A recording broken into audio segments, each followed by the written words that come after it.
Okay, my friends, I am not a doctor, I am a researcher. I am going to show you what the current status of research is on this COVID. And there's a lot of information about gut dysbiosis and probiotics, and it sounds to be something that you should take into consideration and talk to your doctor about. But there was 23 elderly patients. They were frail and elderly, and they died after getting vaccinated because of gut issues, primarily. What does it say? Well, here's it right here. Since human mucosal tissue of the gut are involved in immune response to COVID, adverse reactions would be due to dysbiosis of the gut commensals that change with age and personalized nutrition. Personalized nutrition is the key. A lot of people they either don't eat right or they have had antibiotics that have killed off some of the things. But these are what they died of. They were frail and they were elderly, and they died of common adverse reactions such as fever, nausea, and diarrhea. That's because these things are attacking through those areas of the digestive system. Fever is just a response. Nausea is where your stomach area is being invaded. Diarrhea is where your guts, your intestines are being invaded. And your lungs, everybody knows about the lung responses. That's probably where it all started from. But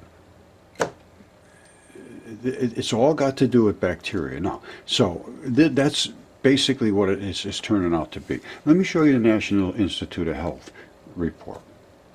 Okay, this didn't come out too long ago, and this is National Institute of Health. This is the primary people that we're supposed to be listening to. They say probiotics in the prevention and treatment of COVID-19, and this is the current and future prospects of how it's working out. But let's just cut right down to that they want to saving lives and flatten the curve are foremost priorities during this pandemic. So what do they say about the conclusion of probiotics for the treatment and prevention? Well, let's just go right to the conclusion. Here's what it says. Evidence supports probiotics' role in regulating the immune system, suggesting a definitive role for probiotics in viral infections. Probiotic supplementation could reduce the severity of COVID, the morbidity, and mortality. So save lives, apparently. That's what they're saying. Probiotics can inhibit cytokine storms by simultaneously boosting the natural innate immunity and evading the time it takes to adapt to the immunities, which is challenged to respond quickly to this very, very serious viral onslaught. And the reason is it's a novel virus. Nobody's ever been exposed to this before, so there's no program in your body to direct the bacteria to create products for this. It has to get exposed to it, and that's what these vaccines are. It says, hey, take a look at this chemistry and gear up for it, because if it comes in hot and hard, you better be ready to deal with it. That's what a vaccine does. All it is a little program.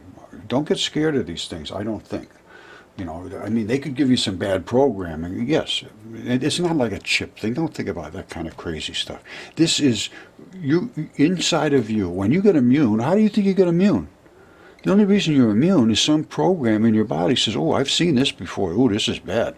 We better do such and such a thing to fix it. That's the bacteria. That's not your body. Your body has no effect on anything, basically. Your body is there to house bacteria. They do literally everything.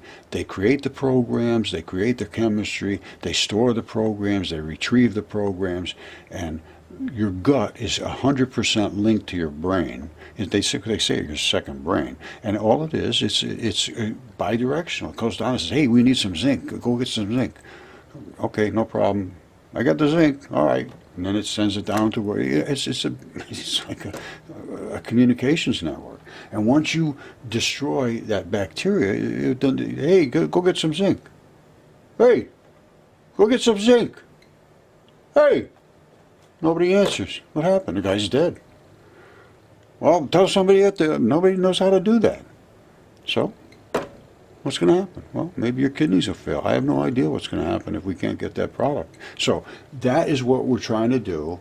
And they're saying in the event, the bottom line is they say that Therefore, supplementation of probiotics in high-risk and severely ill patients and frontline healthcare workers might limit the infection and flatten the COVID-19 cure. However, currently there are no random controlled trials. They're not taking any trials to demonstrate conclusive evidence.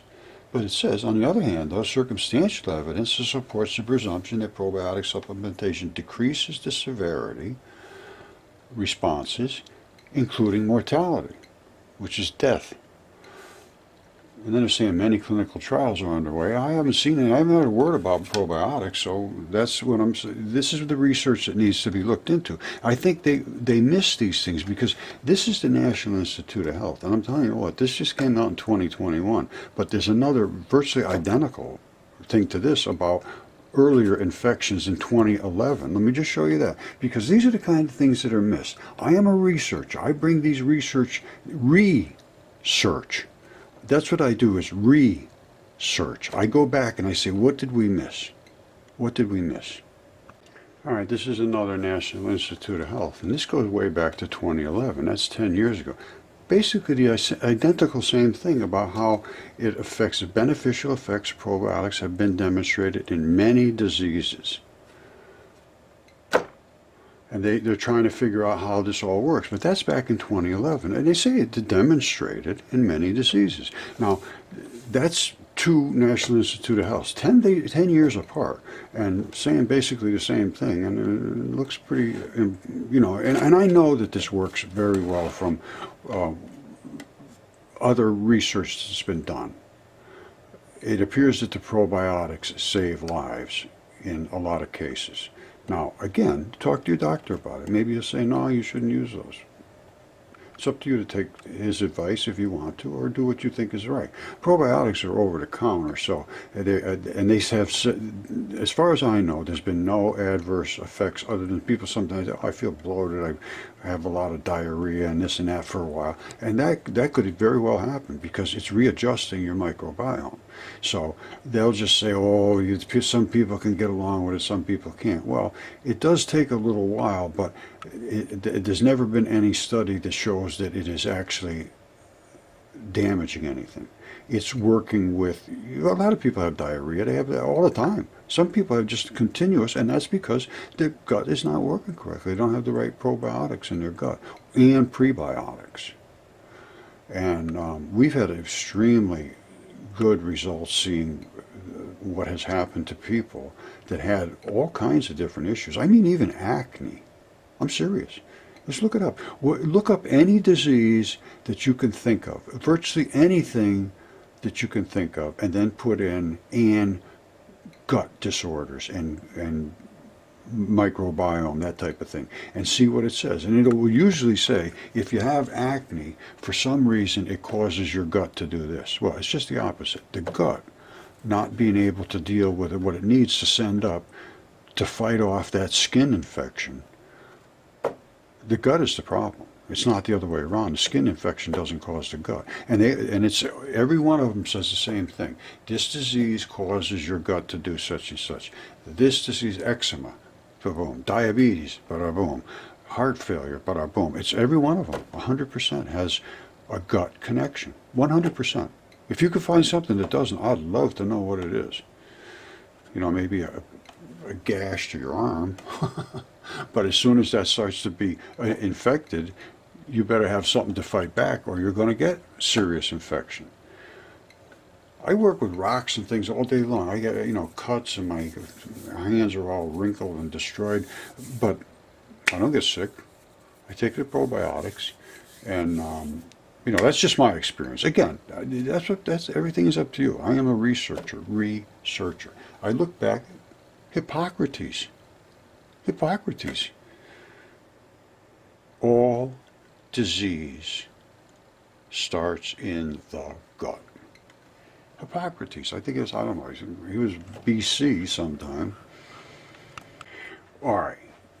After the vaccination, apparently they're saying that women having trouble with their menstrual cycle, some of them.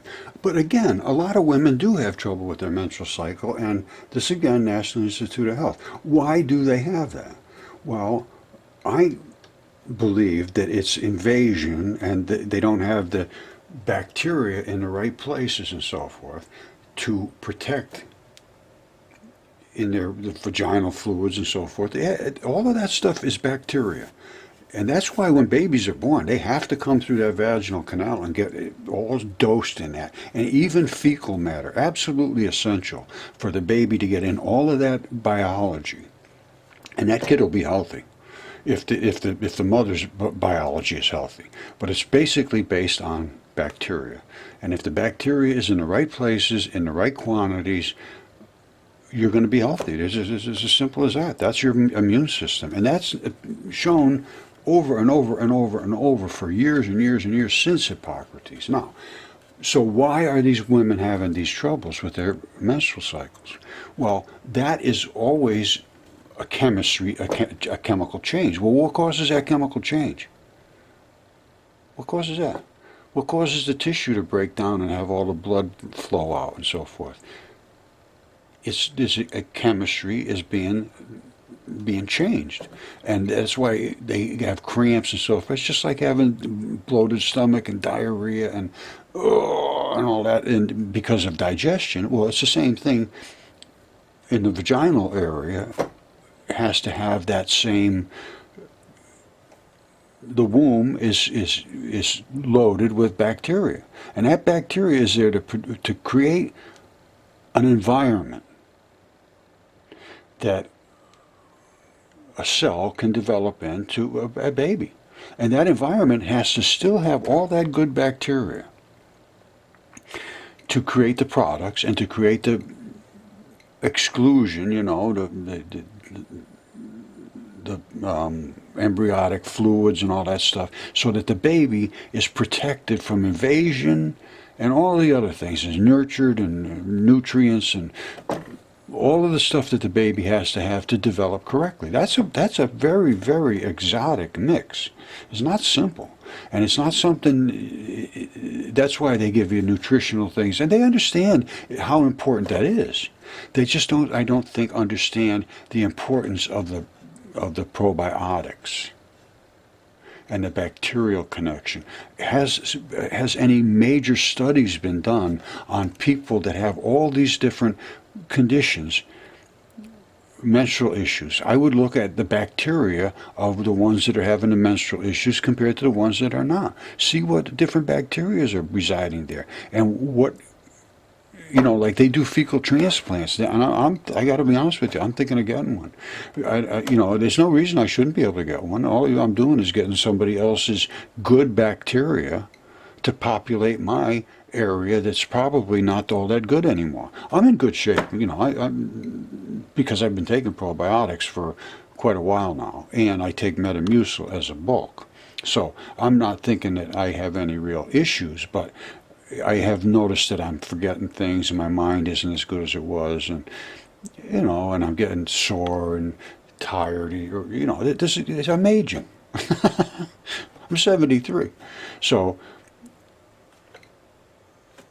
I don't see why that should be frowned upon. A fecal intransplant. They say that well, let me just show you something about the brains of mice. But the key here is they're giving a $1.67 million to 5 institutions to explore the potential link with menstrual changes. It's gut bacteria. I'm hoping that that's how they'll look at this, because it's probiotics. Now, they're not talking about probiotics here. Maybe they will somewhere. But probiotics, I'm going to tell you right now, I would look deeply at that. And I tried to mention this at the Harvard Medical School. The dean of the Harvard Medical School put up a message how they were really doing the best they could. I said, could you please look into probiotics? They took it down. They blocked me from saying it. So and not a single word I've heard about probiotics from anybody screaming how bad it is and how many people are dying. I think this is something obviously should be looked into. I don't want to get nasty and be disrespectful, but these are the people right here. Somebody should copy all these people. I went to Johns Hopkins, and that was not a good experience either. You know, and I've gone to a lot of places, and they have a dogma that they stand behind, and they cannot speak up. And I'm sure, well, I'm not sure, again, I have no idea, but I have thought, why are they not talking about probiotics? I've been very upset since this started. I've been saying, take the probiotics, and I've been trying, and all my friends have taken them, and they're extremely satisfied. As a matter of fact, I'm going to show you something I put up on Facebook. But my point is, why are they not saying anything about probiotics? And the reason is, I think, in my mind, is that if you could show another route to go on to something that people might think I don't have to get the vaccine, they don't want them to hear about it. But I don't care if you get the vaccine or not. If your probiotics are not good, you're going to be a long hauler. You're never going to be good. The kids are the ones that are really suffering because they don't realize that probiotics in their guts, a lot of them have ear infections. They've been taking all kinds of things. Who knows what? And some of the vaccines, the MR, what is it? This is not the COVID thing. There's a MMS. I forget what it's called now. But it's the kids get them, and then they get. There's been reports of autism, and somebody I'm going to show you right here, because it affects the gut. And I talked to Stephanie Seneff at MIT, and she agrees. Mumps, measles, and rubella, MMR, that's what it was. And she agrees that it causes gut issues. And we'll look it up in a second. But I put this post up this morning. If your gut is good, the vaccine is okay, in my opinion. I got 3 shots, no issues. Everything is gut related. And this was about this 23 deaths of these patients. Now, this is Marguerite. And her son, John Jr., I worked with her, it's got to be 3 or 4 years now. And she's been, I told her, I said, the first thing I said about her son, I don't know how we even got hooked up together, but her son has autism. And he had it in such a severe manner that they were going to lock him in a room. He never talked.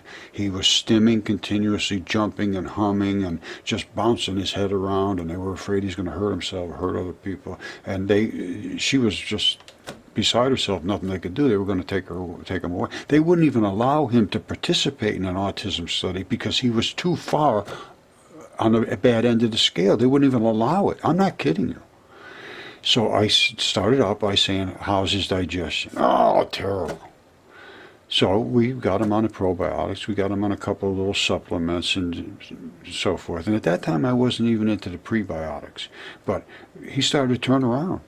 And, well, I don't think it was too long. Maybe within a month or two, he was speaking. And he was stopping, shaking, and humming. And he turned basically into pretty much normal. And here's what she's saying. And that goes back, like I say, 3, 4 years. Very, very heartwarming to hear that result. And Marguerite was in deep trouble herself. She had been hit by a car, and she had all kinds of infections. I'm sure they were giving her antibiotics for that kind of stuff. And I think they told her she had cancer. It wasn't going to be good. And anyway, she just emailed me a few days ago. She said, everything came back. I'm 100%, no problems, no cancer, no this, no that. And the doctor told me that I should be taking probiotics 3 times a day. And before, they had no clue over there. This is over in Ireland. She says they're really hyped up over there. And she actually met with somebody, or is meeting with somebody in Parliament about implementing this as a regime to get healthy. And she went, after we got started, she went to Harvard University online for, Harvard Medical, to learn more about, because she's deeply invested in this. Her whole family's turned around, and this is what she just said right here. I'm sticking to probiotics. They really are the best. I prefer your knowledge, which is me, to anyone else's. Roger. Probiotics have protected my family from autism, asthma, gastrointestinal, autoimmune problems, and loads more. She had all kinds of issues, and she stuck with the program, and she reported to me basically daily how things were going and what she was doing and what kind of supplements and all of that stuff. And then I was posting about it, and I heard from everybody else basically the same stories. So your gut needs to be correct, or you will not be healthy. It's basically as simple as that. The membrane-bound bacteria have to reside there in sufficient quantities to protect you from the stuff that wants to get in. It's a war between species. You want to keep your stuff away from the bad guys that want to get in and hurt you. These spiky little proteins, or these are spiky little viruses. If they have a pathway to get in, you're in trouble. Capiche?